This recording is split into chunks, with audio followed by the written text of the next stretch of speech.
The first sign that my in-laws were going to try to destroy me came exactly 6 minutes into my husband's wake. I was standing next to Ellis's closed casket, accepting condolences from guests, when my father-in-law materialized beside me clutching a manila envelope. "For you," Gareth said, his voice carrying that aristocratic chill I'd grown used to over the past 3 years. "Consider it a parting gift. My name is Annalise, and until last Tuesday I was married to Ellis Harding. Now I was a 32-year-old widow being handed eviction papers while my husband's body lay cold beside me." "Really, Father? Now?" My sister-in-law Tiffany's voice dripped with fake concern. She'd positioned herself close enough to watch the show. "Although I suppose there's no time like the present to address unfortunate matters." I took the envelope without opening it. The weight of it felt familiar. Legal papers, probably drafted on the expensive letterhead their family lawyer favored. My hands didn't shake. I wouldn't give them that satisfaction. The prenuptial agreement was quite clear, Margaret, my mother-in-law, whispered as she joined our little circle of grief. "The estate home reverts to the family trust upon Ellis's death. We're being generous with the 30-day notice." The funeral home's air conditioning hummed. Somewhere behind us, a relative was crying softly. I smoothed my black dress and thought about the last conversation I'd had with Ellis 3 days before the accident. "You know they'll come for you," he'd said, pressing a thick folder into my hands. "When the time comes, and I pray it's decades from now, don't open this until they show their true colors. Promise me." I'd promised, tucking the folder away, assuming he was being paranoid. Ellis had always been worried about his family's reaction to our marriage, the middle-class girl who'd trapped their golden boy. "The prenup," Gareth continued, clearly enjoying himself, "which you signed so eagerly. Did you really think we wouldn't protect the family interests?" I reached for my purse. The folder Ellis had given me was there, sealed exactly as he'd left it. "Funny you should mention protecting family interests." "Don't bother trying to contest anything," Tiffany snapped. "Daddy's lawyers will bury you." I placed the folder on a nearby table, breaking the seal with deliberate slowness. "Ellis mentioned you might say that." "Ellis?" Margaret's perfectly lined lips twitched. "Dear, Ellis trusted us to handle things appropriately after his passing." "Did he?" I withdrew the first document. "Because this post-nuptial agreement he had notarized last month suggests otherwise." The temperature in our little circle dropped 10 degrees. Gareth's face went from smug to stone. "What post-nuptial agreement?" he demanded. "The one invalidating the prenup." I held up the paper, Ellis's bold signature clearly visible at the bottom. "Along with some interesting documents about the family trust. Would you like to see them here, or should we wait for tomorrow's meeting with Gerald?" Tiffany grabbed for the paper. I pulled it back smoothly, tucking it into the folder. "Touch me or these documents," I said quietly, "and I'll have security escort you out of your own son's wake. Wouldn't that make an interesting story for your country club friends?" "You conniving little," Margaret started. "Careful, Margaret." I met her eyes. "We wouldn't want to make a scene. What would people think?" Cruz, my younger brother-in-law, chose that moment to stumble over, reeking of expensive scotch. "What's happening? Why's everyone looking so serious?" "Nothing," Gareth cut in sharply. "We're simply paying our respects." I smiled, the way Ellis had taught me to smile at charity galas. Pleasant, practiced, perfect. "Yes, we're all about respect today, aren't we? Now, if you'll excuse me, I need to greet the other mourners. We can discuss the estate tomorrow, with lawyers present." As I turned away, Margaret caught my arm. Her manicured nails dug into my skin. "Whatever you think you're doing," she hissed, "remember who we are." I gently removed her hand. "Oh, I know exactly who you are. Ellis made sure of that." I patted the folder. "And thanks to him, I finally have proof." Walking away, I could feel their stares burning into my back. The folder under my arm felt heavy with secrets, with power, with Ellis's final gift to me, the truth about his family. I touched the casket as I passed, my fingers trailing along the polished wood. "Game on, my love," I whispered, "just like you planned." The envelope Gareth had handed me, his attempt at eviction, was still unopened. I dropped it in a trash can on my way to greet the next group of mourners. I wouldn't be needing it. After all, I had something much better: ammunition. As you can see, the post-nuptial agreement is quite thorough. Gerald Sherman's voice wavered slightly as he spread the documents across his mahogany conference table. Mr. Harding was very specific about his wishes. 24 hours after the wake, we sat in the family lawyer's office. The Hardings had arrived expecting to formalize my eviction. Instead, they were watching their control slip away, one legal document at a time. "This is absurd," Gareth slammed his fist on the table. "Ellis would never—" "But he did," I interrupted, sliding forward a notarized deed. "The estate house, the summer property in Martha's Vineyard, and 30% of the family trust's liquid assets, all transferred to me, legally and irrevocably." "You manipulated him," Tiffany spat. "Convinced him when he was vulnerable." "The documents were drafted and signed 3 months ago," Gerald cut in, unable to meet Gareth's glare. Mr. Harding was in perfect health and sound mind. My best friend Nicole, who I'd brought as my witness, sat quietly taking notes. She'd known Ellis too, had seen how his family's manipulation had worn him down over the years. "There must be some mistake in the asset inventory," Margaret said, her voice honey-sweet but her eyes cold. "Several key properties are missing." I caught the quick glance between Gareth and Cruz. "Interesting. You mean like the warehouse complex in Boston?" I asked innocently. "Or the offshore accounts Ellis mentioned in his letter?" Cruz choked on his water. "What letter?" I pulled out Ellis's handwritten pages, watching their faces carefully. He left quite detailed notes about certain financial irregularities, particularly regarding the Hardy Foundation's charitable donations. "That's enough!" Gareth stood up so quickly his chair toppled backward. "Gerald, this meeting is over. We'll be contesting everything." "Contest away," I said calmly. "But while you do, I'll remain in control of the estate house. The post-nup is already filed with the court." "You gold-digging bitch," Tiffany hissed.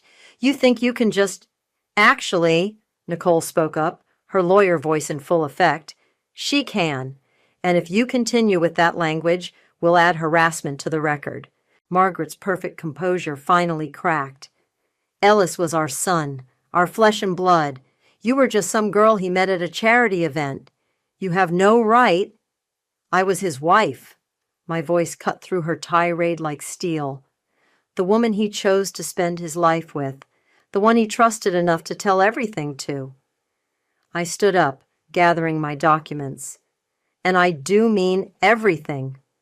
"Is that a threat?" Cruz asked, suddenly looking nervous. "No, just a fact. Like the fact that I've hired Alexander Holmes to audit the family accounts." I watched Gareth's face go pale. "Ellis recommended him highly, said Alexander had already uncovered some interesting patterns." "You're bluffing," Gareth said, but his voice lacked conviction. I pulled out my phone, showing them Alexander's text confirming our afternoon appointment. "Would you like to bet your reputation on that?" Gerald cleared his throat. "Perhaps we should adjourn for today. The post-nuptial agreement will need to go through probate, but in the meantime, Mrs. Harding retains control of the specified properties." "This isn't over," Margaret promised as they filed out. "No," I agreed. "It's really not." Once they were gone, Nicole turned to me. "Holy shit, Anna! That was intense!" "Ellis knew them better than anyone," I said, pulling out more documents from my folder. "He left me everything I'd need, including proof of what they did to him." "What do you mean?" I showed her the maintenance records Ellis had collected, the suspicious transfers right before his accident. "Help me go through these? There's something here, something bigger than just missing assets." Nicole's eyes widened as she scanned the papers. "Anna, these dates. The brake inspection report looks altered." "I know." I touched Ellis's signature on the post-nup, remembering his words. Don't open this until they show their true colors. That's why we're meeting Alexander. Ellis hired him months ago to investigate his family. Now I'm hiring him to finish the job. They're going to fight back hard, Nicole warned. I thought about the eviction papers at the wake, about years of snide comments and barely veiled threats, about Ellis trying to break free from their control, dying in a car crash just weeks after changing his will. Let them fight, I said, staring out Gerald's window at the Boston skyline. Ellis left me the weapons I need, and unlike them, I have nothing left to lose. Nicole squeezed my hand. What's our next move? I pulled out one final document, a list of properties in Cruz's name, purchased with money that should have been in the family trust. We start pulling threads, and we don't stop until the whole thing unravels. The game was on, and I intended to play it exactly as Ellis had planned, right down to the last devastating move. 2 weeks before his death, Ellis tried to change his will. Alexander's gravelly voice filled my kitchen as he spread photographs across the island counter. The paperwork was drafted, but never filed. I stared at the images, documents scattered across a desk, Ellis's signature clearly visible. How did you get these? Gerald Sherman's assistant. She kept copies of everything. Alexander tapped one photo. Notice the date stamp? The day after this, Gerald suddenly took a 2-week vacation. When he came back, the will changes were gone. Nicole, who'd been examining the photos, looked up sharply. Gone as in? As in shredded, deleted, erased? Alexander's weathered face hardened. Someone made damn sure those changes never saw daylight. I thought about Gerald's nervous behavior in his office. Time to pay our family lawyer another visit. An hour later, I sat across from Gerald in his private office. No family members this time, no legal posturing, just truth. I know about the will, Gerald. I placed Alexander's photos on his desk. I know Ellis tried to change it. His face went ash gray. Where did you get these? Does it matter? What matters is what happened to those changes, and why you took that convenient vacation. Gerald loosened his tie, eyes darting to his door. You don't understand. There were threats. From Gareth? He nodded almost imperceptibly. He said he'd ruin me, said he had proof of indiscretions, things that would cost me my license. Tell me about the changes Ellis wanted to make. Gerald's hands shook as he reached for his water glass. He wanted to restructure everything, remove Gareth's access to the trust, set up independent oversight, and... He hesitated. And what? He wanted to add provisions about foul play. If anything happened to him under suspicious circumstances, control would pass directly to you, bypassing the family entirely. The room seemed to tilt slightly. Ellis suspected something might happen to him? He was scared. Gerald's voice dropped to barely a whisper. Said his father was acting strange, making threats. Then his car. My heart stopped. What about his car? 2 days before the accident, Ellis ordered a full maintenance check, said the brakes felt soft. Gerald pulled out his phone, scrolling through old texts. He sent me this the morning he died. The message read, If anything happens to me, tell Annalise to check the garage security footage from last night. Did you check the footage? I demanded. It was gone. System malfunction, they said. Gerald's face crumpled. I should have done more, should have stood up to them. You can do something now. I leaned forward. Help me prove what they did. He stared at me for a long moment, then reached into his desk drawer. Ellis left this with me, said to give it to you if anything felt wrong about his death. He handed me a USB drive. It's footage from his private office. He had his own cameras installed. I clutched the drive, my hands trembling. What's on it? I don't know. Never looked. Gerald straightened his tie. But whatever it is, Gareth was willing to blackmail me to keep the will from changing. Think about that. I called Alexander the moment I left Gerald's office. Within an hour, We were watching the footage in Nicole's apartment. The video showed Gareth in Ellis's office late at night, going through his desk. Then Cruz entered, carrying what looked like maintenance reports. "The brake lines are taken care of," then Cruz said on screen. "Looks like a normal wear and tear issue." Gareth nodded. "Good. And the security cameras?" "Looped footage from last week. No one will know." I felt sick. Nicole gripped my hand as we watched Gareth pull out his phone. "It's done," he said to someone. "Ellis won't be changing anything now." Alexander paused the video. "There's more, but I think we've seen enough. This plus Gerald's testimony." "It's not just fraud anymore," Nicole said quietly. "This is murder." I thought about Ellis's last words to me, his insistence that I wait to open the folder. He'd known. He'd been gathering evidence, preparing for the worst. "Alexander," I said, my voice steady despite the rage burning inside me. "I need you to do two things. First, get this footage authenticated and secured. Second, find out everything you can about Ellis's car maintenance records, every mechanic, every service date." "What are you going to do?" Nicole asked. I pulled out my phone, dialing Gerald's number. "I'm going to give our family lawyer a chance to get ahead of this, before the police get involved." As the phone rang, I looked at the frozen image of Gareth and Cruz on screen. They thought they'd silenced Ellis, erased his final moves. Instead, they'd given me everything I needed to destroy them. "Gerald," I said when he answered, "we need to talk about Ellis's accident, and this time you're going to tell me everything." The game wasn't just about inheritance anymore, it was about justice, and I was just getting started. The estate house's security system chimed as I entered the access code. Inside, the sound of breaking glass and drunken laughter echoed from the library. Cruz had been treating the place like his personal party palace since Ellis's death. Not anymore. I walked into the library, flanked by 2 police officers and a court-martial. Cruz sprawled on Ellis's antique leather sofa, surrounded by empty bottles and 3 glassy-eyed socialites. "Party's over," I announced, holding up the eviction notice. "You have 30 minutes to leave the premises." Cruz blinked at me stupidly. "You can't. This is my family's house." "Actually," Officer Reynolds stepped forward, "Mrs. Harding has legal custody of the property. Anyone remaining after 30 minutes will be arrested for trespassing." "This is ridiculous!" One of the socialites stumbled to her feet. "Do you know who his father is?" "Oh, I know exactly who Gareth is." I smiled coldly.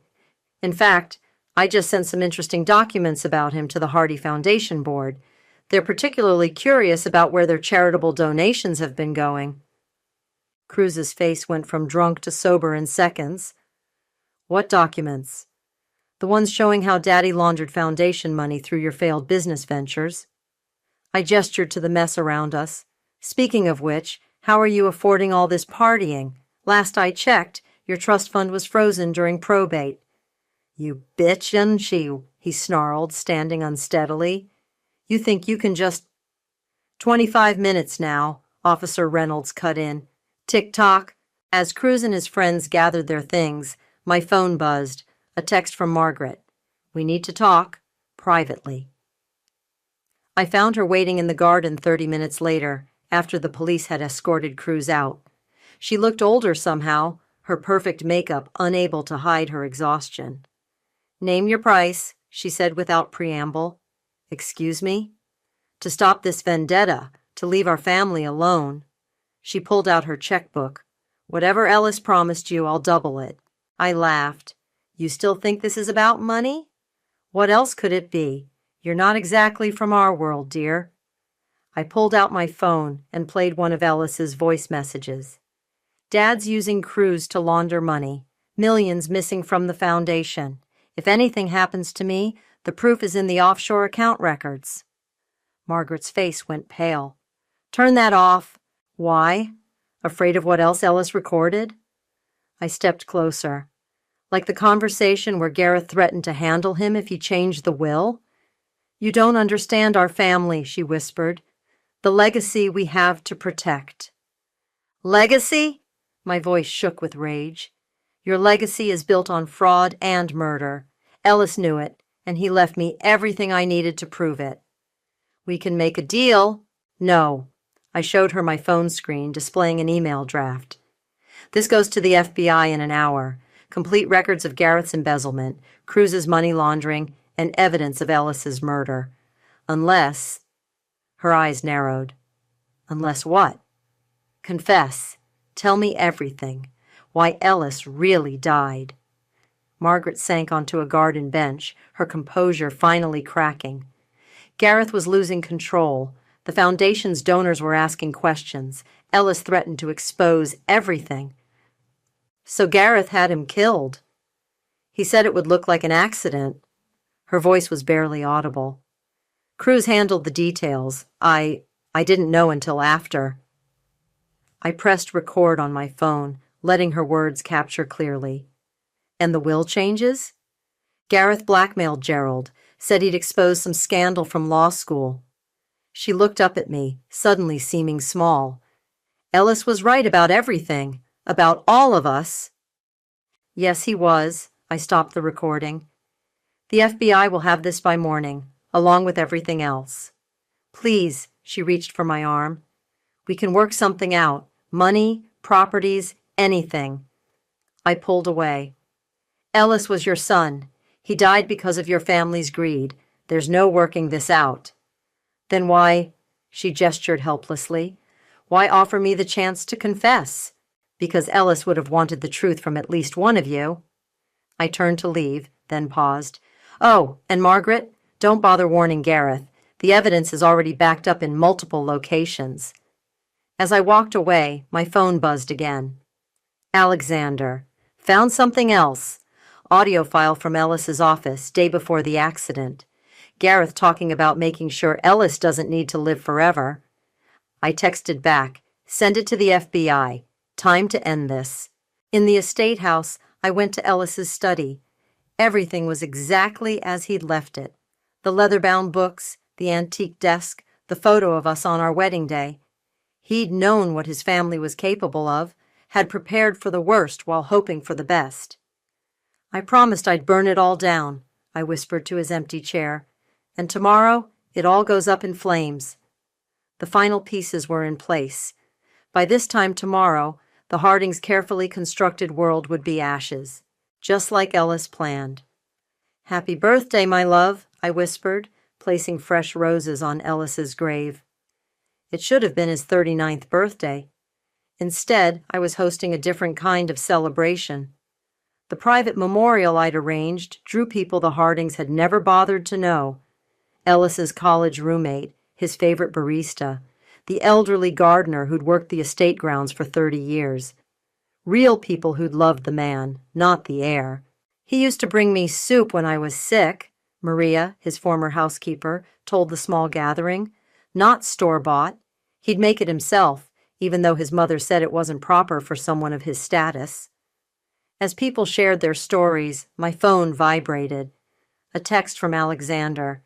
Need to see you. Now. Found something big. I slipped away to meet him in the estate's garden house. His face told me everything. This was worse than we'd imagined. Ellis had a child, he said without preamble, handing me a file. From before he met you, a 5-year-old boy. The world tilted sideways. What? His name is James. The mother is Freya Martin. They had a brief relationship 6 years ago. Alexander spread out documents on the table. Gareth paid her $2 million to keep quiet and stay away. My hands shook as I looked at the photos. A little boy with Ellis's eyes and smile. Did Ellis know? He found out 3 months before he died, started making arrangements to acknowledge James legally. Alexander's voice hardened. That's when Gareth's threats escalated. Because James would be the primary heir, I whispered, even before the new will. Exactly. I found Freya. She's willing to talk. 2 hours later, I sat across from an elegant woman in a quiet cafe. Freya Martin clutched her coffee cup like a lifeline. Ellis came to see us, she said, her voice tight with emotion. Said he couldn't live with the lie anymore, wanted to make things right. What happened? Gareth showed up at my house the next day, said if I ever contacted Ellis again, he'd make sure I lost custody of James completely. She pulled out her phone, showing me threatening texts. But Ellis kept trying, sent letters through a private courier. Do you still have them? She nodded, reaching into her bag. Ellis wrote about you, you know. Said you were different from his family, someone he could trust. The letters were devastating in their honesty. Ellis writing to his son, explaining why he had to stay away, promising to make things right. The final letter was dated 3 days before his death. He was going to announce everything at the next board meeting, Freya said.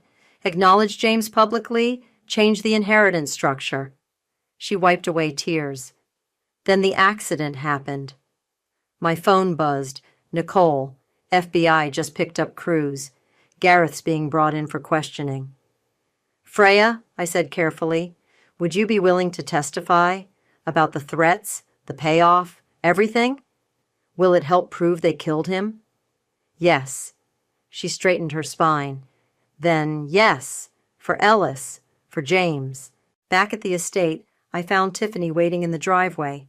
She looked wild, mascara streaked down her face. They arrested Cruz, she said. Daddy's being questioned. What did you do? I didn't do anything. Ellis did. I showed her the photo of James. Want to explain why you helped hide your nephew's existence? She staggered back. How did you? Ellis knew everything, Tiffany. The fraud, the threats, his son. He documented it all. I stepped closer. The only question is, how involved were you in his murder? I didn't. She swallowed hard. I just knew they were going to stop him from changing things. I didn't know they'd kill him. But you suspected, and you did nothing. He was going to ruin everything, she screamed. Bring in some random kid, give away our birthright to a bastard and a gold digger. No, I said quietly. He was going to fix what your family broke, and now I'm finishing what he started. My phone buzzed again. Alexander. Gareth's being formally charged. Margaret's agreed to testify against him. It's over, Tiffany, I said. The FBI has everything. The only question is whether you want to get ahead of this or go down with them. She crumpled onto the driveway, sobs racking her body. What do you want from me? The truth. All of it.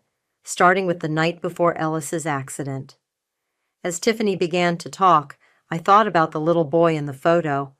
Ellis's son. Another victim of the Hardings' toxic legacy, but not anymore. Ellis had left me everything I needed to protect his real family, his son, the people who truly loved him, and the truth he died trying to expose. Tomorrow, James would meet his inheritance. Not just the money or the properties, but the story of a father who loved him enough to risk everything. And that was worth more than all the Harding fortune combined. Death, greed, and heirs, the Harding family, scandal, screamed the headline of the Boston Globe. I set the newspaper aside as Gerald Sherman entered the conference room, looking like he hadn't slept in days. The DA wants me to testify, he said, collapsing into a chair. They're offering immunity. Nicole, who'd been reviewing depositions, looked up sharply. Take it, before someone else does. Margaret already has, I added, sliding today's immunity agreement across the table. She's turning state's evidence against Gareth. Gerald's hands trembled as he reached for the document. If I do this, I'll never practice law again. If you don't, you'll practice in prison. The door burst open. Alexander rushed in, laptop in hand. You need to see this, now. He played a video. Gareth in his office, face red with rage, shouting at Ellis. The timestamp showed 3 days before the accident. You ungrateful little bastard, Gareth's voice crackled through the speakers. You think you can just throw away everything I built? For what? Some bastard child and your gold-digging wife? Ellis's response was calm, steady. They're my family, my real family, and I won't let you threaten them anymore. You don't need to live forever, son. Gareth's voice turned ice cold. Remember that. The video ended. Gerald had gone pale. Where did you get this? He whispered. Ellis had cameras everywhere, Alexander said. Hidden ones. He was building a case. My phone buzzed. A text from Freya. James keeps asking about his daddy's picture. When can we meet? Gerald, I said. The DA's offer expires in an hour. What's it going to be? He picked up a pen with shaking fingers. Ellis tried to tell me about the threats, the missing money. I should have listened. As he signed, Nicole's phone rang. She answered, listened, then smiled grimly. They just arrested Tiffany. She cracked during questioning, confirmed everything about the brake lines. One more thing, Alexander said, pulling out a thick envelope. Found these in Ellis's private safe. Letters he wrote to James, documenting everything, including his attempts to change the will. I thought of the little boy with Ellis's eyes. Make copies. Send them to the DA.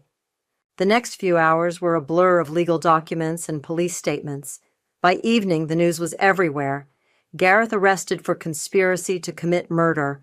Cruz charged with tampering with evidence. Tiffany facing accessory charges. Then Margaret called. You've destroyed us, she said, her voice hollow. No, you did that yourselves. I just exposed it. They're calling us murderers, criminals. Aren't you? A long pause. Ellis was my son, and you helped kill him. My voice was ice. For money, for control, for your precious legacy. What happens now? Now? James gets everything Ellis wanted him to have. The truth comes out, and you... I looked at the immunity agreement on the table. You testify, every detail. Or I release the recording of you discussing the break, tampering with Cruz. She gasped. How did you... Ellis recorded everything, Margaret. He knew what you were capable of. After she hung up, Nicole touched my arm. You okay? No. I stared out the window at the setting sun. But I will be. The door opened again. Alexander entered with a young woman, one of Gerald's former assistants. Tell her what you told me, Alexander said. The assistant stepped forward. The day before the accident, Mr. Harding, Ellis, came to the office. He left this with me. She held out a sealed envelope. Said to give it to his wife if anything happened to him. My hands shook as I opened it. Inside was a single page in Ellis's handwriting. My dearest Annalise, if you're reading this, they did what I feared they would. But I've given you everything you need to protect yourself and James. The truth is your weapon. Use it. I'm sorry I couldn't finish this fight. Sorry I left you to face them alone. But I'm not sorry I married you. Not sorry I trusted you with everything, including the future I wanted for my son. Make them pay, make them face what they've done, then build something better from the ashes. All my love, Ellis. I folded the letter carefully, tucking it away. Alexander, set up a meeting with Freya and James. It's time they came home. The press will be all over this, Nicole warned. Good. I picked up the immunity agreement Gerald had signed. Let everyone see exactly who the Hardings really are. My phone buzzed one final time. A message from Gareth's number. You'll regret this. I smiled, thinking of Ellis's letter, of James's photo, of justice finally being served. No, I whispered. I really won't. The courthouse buzzed with tension as I took the stand. Gareth sat at the defense table, still wearing his custom suits, still projecting authority. But his eyes told a different story. He knew what was coming. Mrs. Harding, the prosecutor began, please tell the court about the last conversation you had with your husband. Ellis gave me a folder, I said clearly, told me not to open it until his family showed their true colors. And what did that folder contain? Evidence. Financial records showing embezzlement from the Hardy Foundation, recordings of threats made against him, documentation about his son, James, whom Gareth had paid to keep hidden. Gareth's attorney stood. Objection! Speculation about... Overruled, the judge cut in. Continue. I detailed everything: the altered brake records, the missing security footage, Gerald's confession about the will. With each word, Gareth's face grew darker. And this recording, the prosecutor held up a flash drive, was made in Ellis's office 3 days before his death? Yes. Ellis had installed his own hidden cameras after the threats began. They played the video. Gareth's voice filled the courtroom. You don't need to live forever, son. Margaret was next on the stand, her designer outfit replaced by something plainly expensive but subdued. Her immunity deal had broken the case wide open. Yes, she testified, voice trembling. Gareth ordered Cruz to tamper with the brakes, said it had to look like an accident. And why was this done? Ellis was going to expose everything at the board meeting. The missing millions, his son James, all of it. She wouldn't look at Gareth. We couldn't let that happen. We? The prosecutor pressed. Gareth said it was for the family, for our legacy. Margaret's composure cracked. I let them kill my son for money. During a recess, Nicole found me in the hallway. Tiffany's attorney called. She's ready to allocute. Full confession. And Cruz? Singing like a bird, threw Gareth under every bus he could find. Back in court, Freya testified about the payoff, the threats, Ellis's attempts to reconnect with James. She read from Ellis's letters, his words painting a picture of a father desperate to right his wrongs. The last time I saw him, Freya said, clutching one of the letters, he promised to make everything right. 3 days later, he was dead. The evidence was overwhelming. Financial records showed millions siphoned through shell companies. Security footage revealed Cruz tampering with Ellis's car. Phone records documented the conspiracy. When the verdict came, it was unanimous, guilty on all counts. Before sentencing, the judge said, does the defendant wish to make a statement? Gareth stood slowly. For a moment, he looked every bit his age. Everything I did was to protect what we built. Ellis was going to destroy... He was going to fix it, I interrupted, standing. Tell the truth. Protect his son. That's what really scared you, wasn't it? Not the money, but the truth.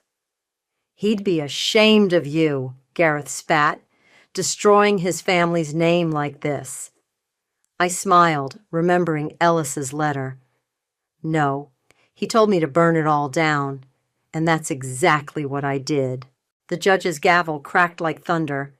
Gareth Harding, for the conspiracy to commit murder of your own son, for financial fraud, and for the subsequent cover-up, I sentence you to life imprisonment without possibility of parole. As they led him away, I caught Margaret's eye. She looked broken, empty.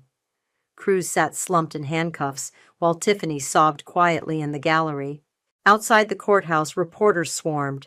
But through the chaos, I saw them, Freya and James, waiting by Alexander's car. Is it over? Freya asked as I approached. Yes. I knelt down to James's level. Hi there, I'm Annalise. I knew your daddy. The little boy smiled Ellis's smile. Mommy says we can live in Daddy's house now. That's right. Would you like that? He nodded enthusiastically. Can I see his books? Mommy says he had lots of books. He did. I stood, taking his small hand. And they're all waiting for you. Nicole appeared at my side.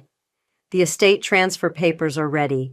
James is officially recognized as Ellis's heir. With you as trustee until he's of age, Freya added, just like Ellis wanted. I watched James studying the courthouse with Ellis's curious eyes. The truth hadn't just destroyed the Hardings' legacy. It had restored it to its rightful heir. Let's go home, I said, squeezing James's hand. Your daddy left us quite a story to tell you. As we walked away, I heard Gareth's last words echo in my head. He'd be ashamed of you. No, I thought. Ellis would be proud.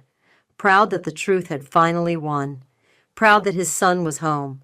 Proud that justice, though delayed, had finally been served, and somewhere I hoped he was smiling. The estate library smelled of old books and fresh coffee, as James curled up in Ellis's favorite reading chair, completely absorbed in Treasure Island, the same copy his father had loved at his age. Through the window, Autumn leaves danced across the garden, where Freya was planting bulbs for spring. Just like Ellis, Nicole said, watching James. He even holds the book the same way. I found more letters yesterday, I told her, pulling out a bundle tied with blue ribbon. Hidden in Ellis's desk drawer. He wrote them every week, even when he couldn't send them. The doorbell rang. Alexander stood on the steps, holding a thick manila envelope. His face was unreadable.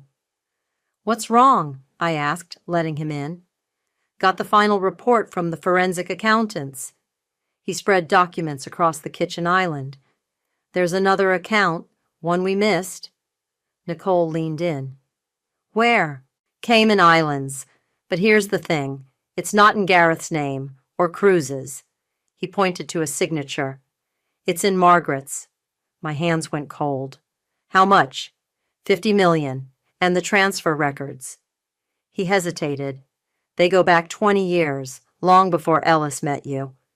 "Before Ellis was even working for the company," Nicole added. The implications hit me like a wave. She was stealing before any of this, before Ellis started investigating. "There's more." Alexander pulled out a photo. "Found this in the bank records." The image showed Margaret with a man I didn't recognize, both smiling at the camera. The timestamp was from last year. "Who is he?" "Thomas Reed, former CFO of the Hardy Foundation." Alexander's voice hardened. "He resigned suddenly 15 years ago, right after a major audit." "Let me guess. The audit found nothing wrong?"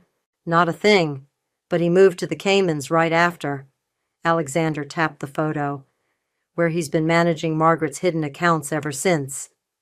The sound of James laughing drifted in from the library. Such an innocent sound in the middle of all this darkness. "She played us," I whispered. "Even while turning state's evidence, she was hiding this." "Should we tell the DA?" Nicole asked. Before I could answer, Freya appeared in the doorway, dirt on her knees from gardening. "Tell the DA what?" We showed her the evidence. Her face went pale. "All this time," she said, "while Ellis was trying to fix things. His own mother was the original thief," I finished. James wandered in, book still in hand. "Mommy, can we have lunch in Daddy's study again?" Freya forced a smile. "Of course, sweetheart.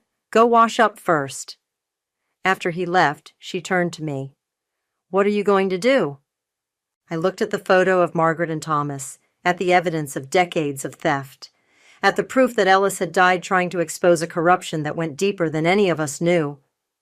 "Alexander," I said, "call the DA. Nicole, contact the Hardy Foundation Board. Freya," I hesitated. "Are you okay with more media attention? This will be big." She straightened her spine. "Ellis wanted the truth, all of it. We owe him that." I gathered the documents, thinking of Margaret's performance in court, her tears, her carefully crafted testimony. Even then, she'd been protecting her real secrets. "One more thing," Alexander said, pulling out his phone. "Got this security footage from the bank in the Caymans, 2 days ago." The video showed Margaret entering the bank, emerging hours later with a small suitcase. "She's moving the money," Nicole realized. "Not anymore." I picked up my phone, dialing the DA's direct line. "Time to finish what Ellis started. For real this time." As the call connected, James reappeared, Ellis's book hugged to his chest. "Can we read in Daddy's chair together?" I looked at the evidence spread across the counter, at the child who had his father's love of books and truth, at the family we'd pieced together from the wreckage of lies. "Yes," I said, covering the phone. "Just give me 5 minutes to make sure justice is really served." Later, curled up in Ellis's chair with James, reading about pirates and treasure, I thought about real treasure, truth, justice, family. The things Ellis had died protecting. The DA was already moving on the new evidence. Margaret's carefully constructed escape plan was unraveling. The last of the Harding secrets would finally see daylight. "Annalise?" James looked up from the book. "Do you think Daddy would like that we read together in his chair?" I hugged him closer, breathing in the scent of books and autumn air and hope. Yes, I said, he'd love it more than anything. And somewhere in the garden, spring bulbs waited to bloom, promising new beginnings after the longest winter.